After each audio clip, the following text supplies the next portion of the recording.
اللہ کے نبی سے محبت کی نشانی کیا ہے؟ ہمارے نبی محبت کے قابل کیسے نہ ہوں جن سے اللہ پیار کرتا ہے۔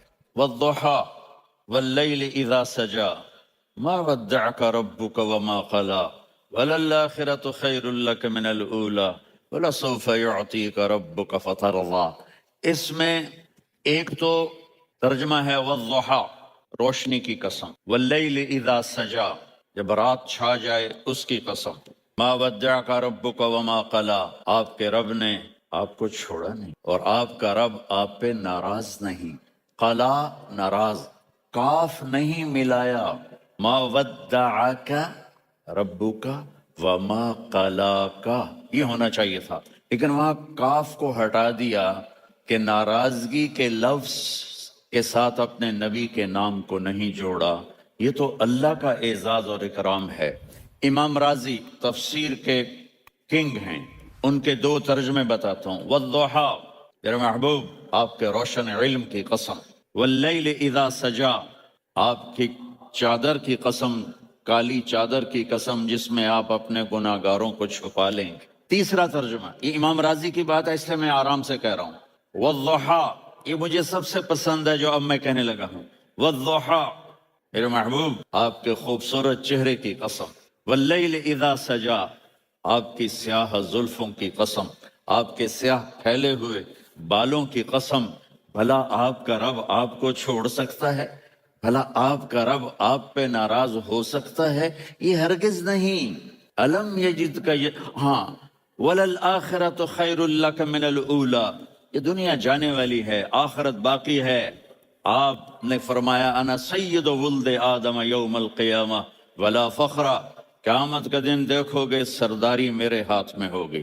لواء الحمد بیدی یوم القیامہ، قیامت کا دن دیکھو گے اللہ کا جھنڈا میرے ہاتھ میں ہوگا۔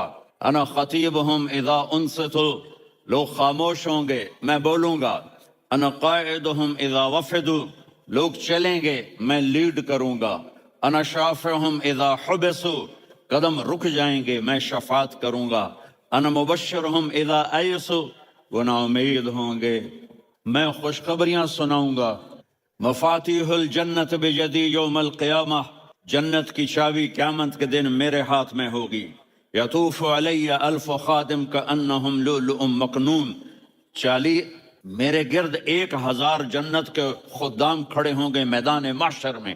انی و امتی علی کوم من الارض قیامت کے دن میں اور میری امت ایک اونچے مقام پر کھڑے ہوں گے، باقی سب نیچے ہوں گے۔ میرے رب کہہ رہا ہوں وَلَسَوْفَ يُعْطِيكَ رَبُّكَ فَتَرْضَىٰ یہ آیت میرے نبی کی شان میں سب سے بلند ہے کہ میرا اللہ کہہ رہا ہے میرے محبوب میں آپ کو اتنا دینے والا ہوں کہ آپ کو بھی نہیں پتا جو میں نے آپ کے لیے آپ کی آنکھوں کی ٹھنڈک کے لیے تیار کیا ہے۔ آپ جانتے ہی نہیں میرے محبوب کہ آپ کا رب آپ کو کیا دینے والا ہے۔ پیچھے یہ صورت آئی کیوں؟ آپ پر وحی بند ہو گئی اور آپ اداس ہو گئے اور قریش مکہ کہنے لگے وَدَّعَهُ رَبُّهُ وَقَلَى اس کا رب اس کو چھوڑ گیا، اس پہ ناراض ہو گیا۔ غیروں کی بات بری لگتی ہے، اپنے کچھ کہہ دیں تو ایسا لگتا ہے جیسے خنجر لگ گیا۔ تو حضرت خدیجہ نے کہہ دیا یا رسول اللہ ناراض تو نہیں؟ بس یہ سننا تھا کہ آپ کا دل مٹھی میں آ گیا اور اسی وقت جبریل ہانپتے کانپتے آ گئے۔ والضحیٰ دیکھو مثلا میں فوزان پہ ناراض ہو جاتا ہوں تو وہ مجھے آ کر میرا ایکسپریشن دیکھتا ہے نہ کہتا ہے مولانا اللہ کی قسم میں آپ پہ ناراض نہیں ہوں، مولانا اللہ کی قسم آپ کو شک پڑ گیا، آپ کو یاد نہیں ہم نے آپ کو 2 سال پہلے بلایا، اس کے اگلے سال بھی بلایا، ابھی بھی بلایا اور آپ کو اتنا پروٹوکول دیا، بھلا میں آپ پہ ناراض ہو سکتا ہوں؟ ٹھیک ہوگی بات؟ یہ فوزان سمجھ میں آگی بات؟ اب اللہ تعالیٰ کہہ رہا ہے میرے نبی مجھے قسم ہے دن اور رات کی، مجھے قسم ہے تیرے علم اور تیری چادر کی، مجھے قسم ہے تیرے چہرے تیرے خوبصورت بالوں کی، میں نے تمہیں نہیں چھوڑا۔ کیسے؟ الم یجد کا یتیما فآویٰ آپ کو یاد نہیں آپ یتیم تھے میں نے آپ کو ٹھکانہ دیا۔ ووجدک ضالا فہدیٰ آپ کو یاد نہیں آپ میری تلاش میں تھے میں نے آپ کو اپنا آپ بتا دیا۔ ووجدک عائلا فاغنیٰ آپ کو یاد نہیں کہ آپ بڑی تکلیف میں تھے اور کمی میں تھے تو میں نے خدیجہ سے آپ کی شادی کروا کے آپ کو مالدار بنا دیا۔ اگلی صورت بھی اسی سے جڑی ہوئی ہے، الم نشرح لک صدرک، میں نے آپ کا سینہ کھولا، بھلا میں ناراض ہو سکتا ہوں؟ ووضعنا عنک وزرک، میں نے آپ کے بوجھ ہٹائے، بھلا میں ناراض ہو سکتا ہوں؟ الذی انقض ظہرک، وہ بوجھ جنہوں نے آپ کو دوہرا کر دیا تھا، میں نے وہ بوجھ ہٹائے، بھلا میں آپ پہ ناراض ہو سکتا ہوں؟ ورفعنا لک ذکرک، اور میں نے آپ کے نام کو بلند کر دیا، بھلا میں آپ پہ ناراض ہو سکتا ہوں؟ انا اعطیناک الکوثر، ہم نے آپ کو جنت کی چابی پکڑا دی، بھلا میں آپ پہ ناراض ہو سکتا ہوں؟ پھر آگے اللہ نے نصیحت کی، فَأَمَّا الْيَتِيمَ فَلَا تَقْهَرْ وَأَمَّا السَّائِلَ فَلَا تَنْهَرْ وَأَمَّا بِنِعْمَةِ رَبِّكَ فَحَدِّثْ۔ تو میرے محبوب آپ یتیم تھے، کوئی یتیم آئے تو اب آپ نے اس کے ساتھ وہ کرنا جو میں نے کیا۔ میرے محبوب آپ میری طلب میں تھے، آپ سے کوئی ہدایت طلب کرنے والا آئے تو آپ نے وہ کرنا ہے جو میں نے کیا۔ اور میرے محبوب میں نے آپ کو ایک مالدار گھرانے میں شادی کروائی تو آپ بھی اپنے رب کی نعمتوں کو لوگوں کو بیان کریں۔ اور قرآن نے جتنی قسمیں اٹھائی ہیں ان میں یہ قسم سب سے خوبصورت ہے، فلا وربک فلا وربک لا يؤمنون حتى يحكموك فيما شجر بينهم ثم لا يجدوا في انفسهم حرجا مما قضيت ويسلموا تسلیما۔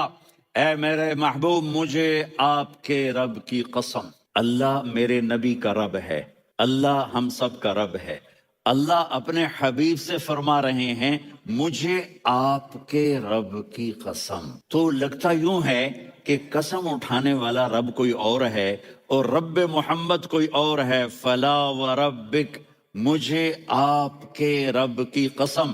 یہ عربی میں جب محبت کی انتہا ہو تو یوں بات کی جاتی ہے، یہ محبت کی انتہا جب اللہ پیار کرتا ہے تو ہم کیوں نہ کریں؟ میرے محبوب مجھے آپ کے رب کی قسم، لا یؤمنون، یہ آپ ٹورانٹو والوں کو بتا دیں، حتی یحکموک فیما شجر بینہم، جب تک آپ کی غلامی میں نہیں آئیں گے، جب تک آپ کا عشق اور محبت نہیں ہوگا، میں ان کے ایمان کو قبول نہیں کروں گا۔ اور نماز کی عادت ڈالو۔ ایک نماز ہے جو ہم پڑھتے ہیں، وہ نماز نہیں کہہ رہا ہوں، فَإِذَا فَرَغْتَ فَانْصَبْ، نصب گڑ جانا، جیسے یہ بوتل ہے نا، یہ یہاں آ کے گڑی تو نہیں لیکن ایسے کھڑی ہے، تو اللہ کہہ رہا فَانْصَبْ، ایسے جیسے لکڑی کو ٹھوکا جاتا ہے نا زمین میں اور کچھ اس کا حصہ اندر چلا جاتا ہے اور اوپر والا ایسے ہو جاتا ہے، تو نماز کے لیے ایسے کھڑے ہو، ایسے۔ عبداللہ بن زبیر پر حجاج حملے کر رہا تھا اور وہ حرم میں نماز پڑھتے، کوئی پتھر یہاں سے گزرتا، کوئی یہاں سے گزرتا، کوئی یہاں سے گزرتا، اور ان کے جسم میں ایسے بھی نہیں ہوتا تھا، ایسے اتنے اطمینان سے نماز۔ وَإِلَىٰ رَبِّكَ، بولو فَارْغَب، رغبت کی نماز، نماز میں دل لگے، نماز میں کھڑے ہو جاؤ، نماز میں کا انتظار کرو، نماز کو اپنے مسائل کے حل ہونے کا ذریعہ بناؤ، نماز میں دعائیں مانگنا سیکھو۔ ہم دعا نہیں مانگتے، دعائیں مانگنا سیکھو، یہ بہت بڑا سبب ہے۔ اسباب ظاہریہ اختیار کرو اور نماز کو سب سے بڑا سبب بناؤ۔ اذا حزبہ امر فزع الی الصلاۃ، جب کوئی مشکل آتی تھی آپ نماز پڑھتے تھے، جب کوئی مشکل آتی تھی آپ نماز پڑھتے تھے۔ 3 دن گزر گئے، کھانے کو کچھ نہیں ملا، تو حضرت عائشہ سے کہنے لگے چلو آج میں اللہ سے جا کے بات کرتا ہوں۔ مسجد میں گیا، نفل شروع کر دی، ایک ستون کے پیچھے 2 نفل پڑھتے، پھر سلام پھیر کے دوسرا ستون، اللہ اکبر، پھر سلام پھیرا تیسرا ستون، اللہ اکبر، پڑھے جا رہے ہیں۔ اتنے میں حضرت عثمان آئے، اما جان اللہ کے نبی کہاں ہیں؟ ان کا 3 دن سے فاقہ تھا، اللہ سے مانگنے گئے تو ہزاروں قطار رونے لگے، مجھے کیوں نہ کہا، عبد الرحمن بن عوف کو کیوں نہ کہا، ثابت بن قیس کو کیوں نہ کہا، یہ سارے مالدار تھے، بھاگے بھاگے گھر گئے، پورا اونٹ بھر کے راشن کا لے کر آئے اور آ کر وہاں اللہ کے نبی کے گھر اتارا، اور پھر بھاگے بھاگے گئے اور گھر میں جو سالن تیار ہو گیا تھا وہ اٹھا کے لائے اور روٹیاں اٹھا کے لائے اور آ کر دیا کہ پکانے میں دیر لگے گی۔ جب اللہ کے نبی واپس آئے پوچھا عائشہ کچھ ہوا؟ کہ یہ دیکھیں اللہ تعالیٰ نے سب کچھ کر دیا ہے۔ کہ یہ کون لایا ہے؟ کہ یہ عثمان لایا ہے۔ تو آپ نے ایسے ہاتھ اٹھائے، اے اللہ میں عثمان سے راضی ہوں، تو بھی اس سے راضی ہو جا۔ اے اللہ میں عثمان سے راضی ہوں، تو بھی اس سے راضی ہو جا۔ اے اللہ میں عثمان سے راضی ہوں، تو بھی اس سے راضی ہو جا۔ تو نماز کو اپنا وظیفہ بناؤ۔ یہ آج کل کے یہ سوشل میڈیا اور بہت سے ایسے نادان لوگ یہ وظیفہ پڑھو، یہ وظیفے پڑھو، یہ پڑھو، یہ پڑھو، یہ سب فضولیات ہیں۔ سب سے بڑا وظیفہ نماز ہے اور دعا ہے۔ سب سے بڑا وظیفہ نماز ہے اور دعا ہے۔ باقی سب ڈھکوسلے ہیں، میرے اوپر جادو ہو گیا ہے، میرے اوپر اثر ہے، میرے اوپر جنات ہیں، یہ سب عاملوں کی جیب گرم کرنے کے اسباب ہیں۔ یہ کچھ بھی نہیں ہے، سب بک بک ہے، سب بک بک ہے۔ کبھی اس چکر میں نہ پڑنا کہ میرے اوپر جادو کر دیا گیا ہے، میری بندش کر دی گئی ہے، اولاد کی بندش ہو گئی ہے، کاروبار کی بندش ہو گئی ہے۔ نماز جو موجود ہے، اللہ جو موجود ہے، تو کبھی عاملوں کے چکر میں نہیں پڑنا۔ کبھی جو وظیفے بتانے والے ہیں 1000 دفعہ یہ پڑھو، 1000 دفعہ یہ پڑھو، میرے سر میں درد ہے۔ اور ایک بزرگ کہنے لگے کہ آپ 1000 دفعہ سورہ اخلاص پڑھا کرو۔ میں کہا جی پھر تو پہلے انہوں نے اور درد ہوا جاوے گا جو میں سر درد نال میں 1000 واری سورۃ اخلاص پڑھا کے میرے کو تو نماز دی رکعت وچ کولو اللہ مشکل پڑی جاندی ہے۔ میں کہا جی یہ وظیفہ تسی اپنے کول ہی رکھو، یہ میرے واسطے کوئی نہیں ہے۔ میرے نبی نے وظیفہ بتایا، نماز پڑھو دعا مانگو، نماز پڑھو دعا مانگو، صدقہ کرو، سخی بنو، بخیل نہ بنو۔ بخیل سے اللہ دوستی لگاتا نہیں، اور سخی سے اللہ دوستی توڑتا نہیں، چاہے فاسق ہو۔ اور سخاوت کا مطلب کوئی بہت زیادہ خرچ کرنا نہیں ہے، وہ دل کی کیفیت کا نام ہے، وہ دل کی کیفیت کا نام ہے۔ تو غریب بھی سخی ہو سکتا ہے، مالدار بھی ہو سکتا ہے، غریب بھی بخیل ہو سکتا ہے، مالدار بھی ہو سکتا ہے۔ بخل خود پیدا ہوتا ہے، سخاوت کو پیدا کرنا پڑتا ہے۔ سخی بنو۔ مولویوں میں سخاوت بہت کم ہے، بلکہ ہے ہی کوئی نہیں، کیونکہ شروع سے لینے کا جو کام شروع ہو جاتا ہے تو دینے کو دل ہی نہیں کرتا۔ تو دینا سیکھو تاکہ اللہ تمہیں دے، کھلانا سیکھو اللہ تمہیں کھلائے، پلانا سیکھو اللہ تمہیں پلائے۔ پھر سب سے بڑی سخاوت ہے جس پہ ناراضگی ہے معاف کرو۔ سب سے بڑی تواضع ہے جس پہ زیادتی کی ہے اس سے جا کے معافی مانگ لو۔ معافی مانگنا اس سے بڑی تواضع کوئی نہیں، معاف کر دینا اس سے بڑی سخاوت کوئی نہیں ہے۔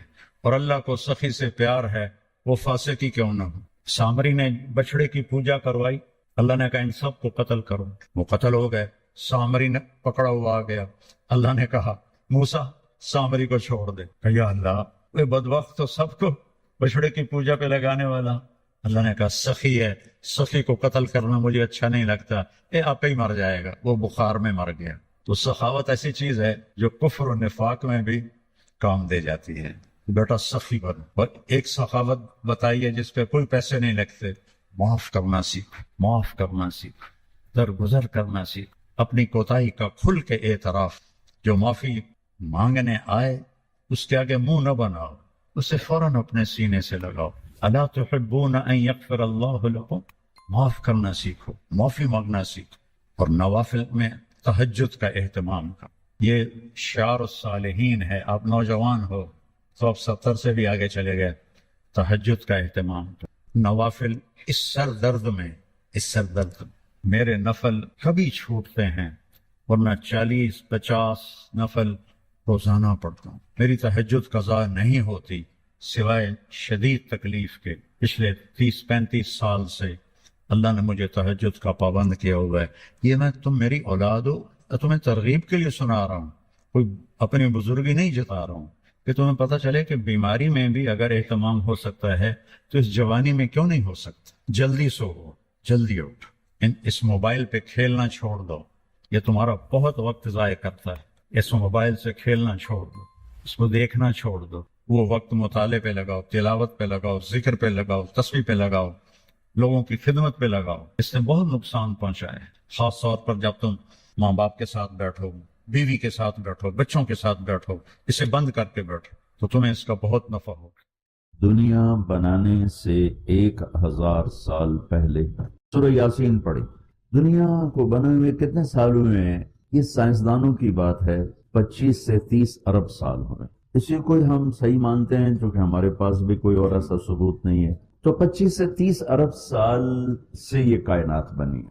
اس سے 1000 سال پہلے، اگر اسی کو لے لیں 25 ارب سال، 30 ارب سال، اس سے 1000 سال پہلے جب زمین، آسمان، سورج، چاند، ستارے، سیارے، جبریل، میکائیل، اسرائیل، اسرافیل، جنت، دوزخ، آگ، پانی، مٹی، ہوا، کچھ میں سے اللہ ہے۔ هو الاول والآخر والظاہر والباطن وهو بكل شيء علیم۔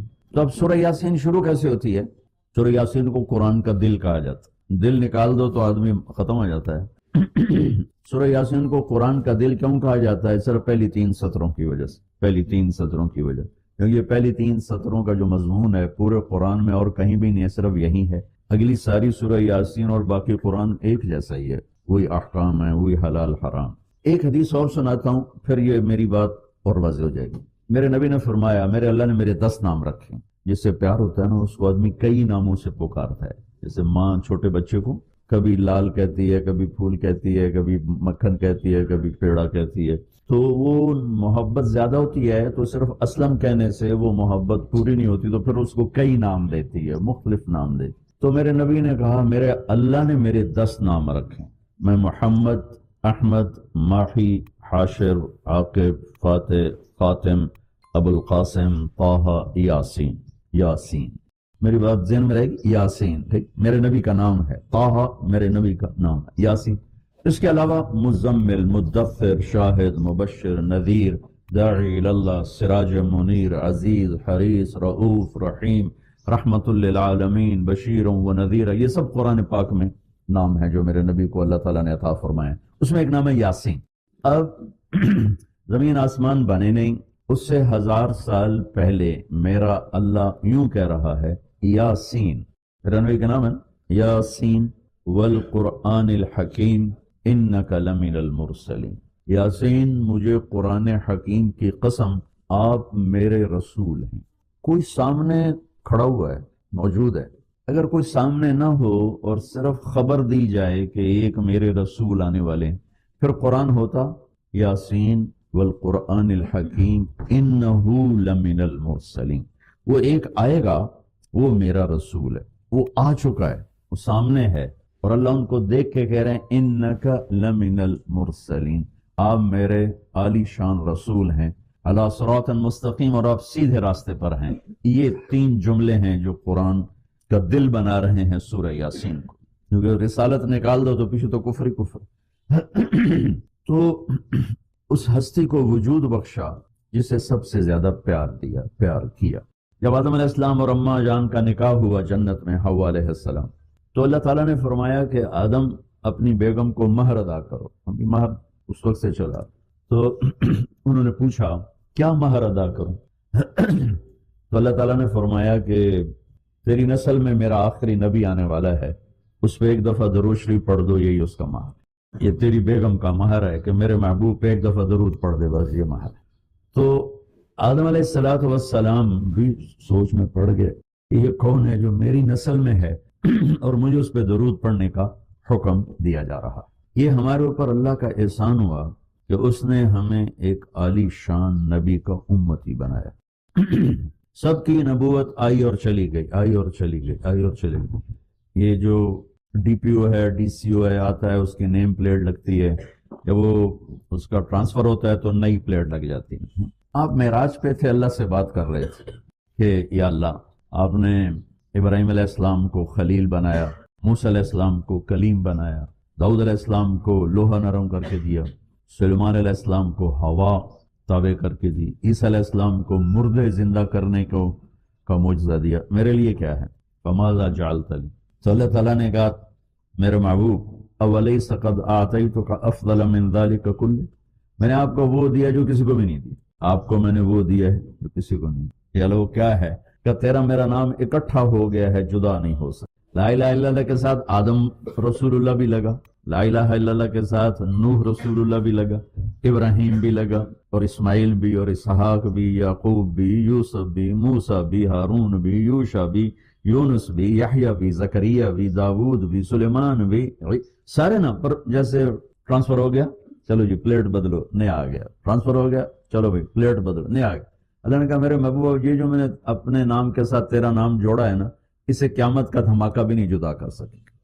لا الہ الا اللہ محمد رسول اللہ، ذکرت الا ذکرت معی، قیامت تک تیرا میرا نام اکٹھا ہوگا، جدا نہیں ہو سکتا۔ اور اللہ نے بڑی خوبصورت مناسبت پیدا کی، اللہ کے لفظ میں نقطہ کوئی نہیں، محمد کے لفظ میں نقطہ کوئی نہیں، احمد کے لفظ میں نقطہ کوئی نہیں۔ علماء کہتے ہیں کہ جو نقطے والے حرف ہیں وہ کمزور ہیں، کیونکہ وہ نقطے کے محتاج، اور جو بغیر نقطے والے حرف ہیں وہ طاقتور ہیں۔ ان کو نقطے کی ضرورت کوئی. تو اللہ نے اپنے نام کے لیے کوئی نقطے والا حرف نہیں، اپنے حبیب کے لیے 2 نام قرآن میں آئے محمد و احمد، کوئی نقطہ نہیں. دوسری مناسبت، اللہ کے نام میں 4 حرف ہیں، الف لام لام ہا. محمد میں اللہ نے 4 حرف رکھے، میم ہا میم دال. احمد میں اللہ نے 4 حرف رکھے، الف ہا میم دال. تو اللہ نقطہ کوئی نہیں، محمد احمد نقطہ کوئی نہیں. اللہ 4 حرف ہیں، محمد اور احمد 4 حرف ہیں، یہ 12 ہو گئے. جب اللہ نے کلمہ جوڑا لا الہ الا اللہ محمد رسول اللہ، تو لا الہ الا اللہ میں بھی 12 حرف ہیں اور محمد الرسول اللہ میں بھی 12 حرف، طول کے ہمیں دی. تو اللہ تعالیٰ نے فرمایا کہ میرے محبوب آپ کو میں نے وہ دیا ہے جو کسی کو بھی نہیں دیا، کہ قیامت تک آپ کا نام میرے نام کے ساتھ جڑ گیا ہے، اور اب مجھ تک آنے کا کوئی راستہ نہیں سوائے آپ کی غلامی کی. جو اللہ تعالیٰ ہمارے شاعر کی بخشش کرے کہ محمد سے وفاتوں نے تو ہم تیرے ہیں، یہ جہاں چیز ہے کہ لوح و قلم تیرے ہیں. کیا خوب کہ میرے مالک نے اس امت پر یہ فیضان فرمایا کہ اس کا قرآن بھی محفوظ ہے اور نبی پاک صلی اللہ علیہ وسلم کا فرمان بھی محفوظ ہے، آپ کی اداؤں کے ساتھ محفوظ ہے. میں ایک آپ کو مثال دیتا ہوں. اگر ہمارے نبی پاک صلی اللہ تعالی علیہ وسلم کے چلنے کا انداز کیا تھا، اگر ہمیں یہ معلوم نہ ہوتا تو کیا فرق تھا؟ کوئی جنت جہنم کا مسئلہ تو نہیں ہے نا. لیکن میں قربان جاؤں ان صحابہ پر اور ان کے شاگردوں پر، ان کے اگلے شاگردوں پر، یہاں تک کہ جنہوں نے میرے نبی کی چال بھی ہم تک پہنچائی. میں آپ کو ترجمہ بتا دیں. یمشی تکفیا ویقارب الخطا، آپ تھوڑا کندھے جھکا کے چلتے تھے اور پاؤں چھوٹے رکھتے تھے، کھلا پاؤں نہیں، ایسے نہیں، قریب، پاؤں چھوٹا، کندھے جھکے ہوئے، گردن آگے تھوڑی، اور چال میں تیزی. اتنی تیزی تھی کہ صحابہ کو ساتھ دوڑنا پڑتا تھا. آپ عام چونکہ آپ کے نیچے زمین سکڑتی تھی تو آپ ایسے چلتے تھے اور وہ پیچھے بھاگتے تھے. آپ کے دیکھنے کا ہمیں انداز معلوم نہ ہو تو کیا فرق ہے. لیکن میں قربان جاؤں جو کہہ رہے ہیں جل نظرہ الملاحظ، اب یوں دیکھتے تھے، ایسے نہیں دیکھتے تھے حیا کی وجہ سے، بلکہ یوں دیکھتے. کبھی کبھی ایسے ہوتا تو پھر ایسی تجلیات اور آنکھوں سے نور نکلتا کہ سارے صحابہ یوں ہو جاتے. صرف 2 آدمی آپ کو دیکھ سکتے تھے، صرف 2، ایک ابو بکر اور ایک عمر، بس. یضحکان الیہ ویضحک الیہما، دونوں آپ کو دیکھ کے مسکراتے اور آپ ان کو دیکھ کے مسکراتے. باقی کوئی آپ کو آنکھوں میں آنکھیں ڈال کے دیکھ نہیں سکتا تھا، جنہیں آپ کی نظر شرم و حیا ایسے. کوئی آپ کو ادھر سے بلاتا، مفتی حامد صاحب مجھے کہیں مولوی صاحب تو میں اتنا ہی کروں گا، اس تو میرے کول بھی نہیں ہمت. مولانا ارشاد صاحب کہیں جناب مولانا صاحب، اتنی میری طاقت ہے. لیکن جب میرے نبی کو دائیں سے کوئی بلاتا تھا یا رسول اللہ، تو اب یوں نہیں کرتے، اب یوں کرتے تھے، پورا مڑتے تھے اس کی طرف، پورا سینہ سے سینہ ملاتے تھے. ادھر سے کسی نے کہا یا رسول اللہ، تو اب یوں نہیں کرتے، اب یوں کرتے تھے پورا. میں قربان جاؤں، اس موبائل نے کتنی بد اخلاقی پھیلائی ہے. ایک آدمی بات کر رہا، وہ موبائل دیکھ رہا. اور خاص طور پر والدین سے کہہ رہا ہوں، اب چھوٹا بچہ آئے اور اسے تم نے توجہ نہ دی، یہ گھروں میں 99.9% بلکہ 100% ہو رہا ہے. فون پہ لگے ہوئے، چھوٹا معصوم بچہ ماں سے بات کر، وہ فون پہ لگی ہوئی، ہاں بول کیا نا، سن دی پئیاں بھوک نہیں. آپ نے ذبح کر دیا. عربی کا لفظ ہے توجہ فرمائیں، یہ لفظ عربی کا توجہ فرمائیں کا مطلب ہے، یہ توجہ کی تا ہٹاؤ تو نیچے سے وجہ نکلتا ہے، وجہ چہرے کو کہتے ہیں. توجہ فرمائیں کا مطلب ہے بوتھا شریف میرے آل کر، میری طرف چہرہ کر کے بات کر. میرے نبی جب کسی سے بات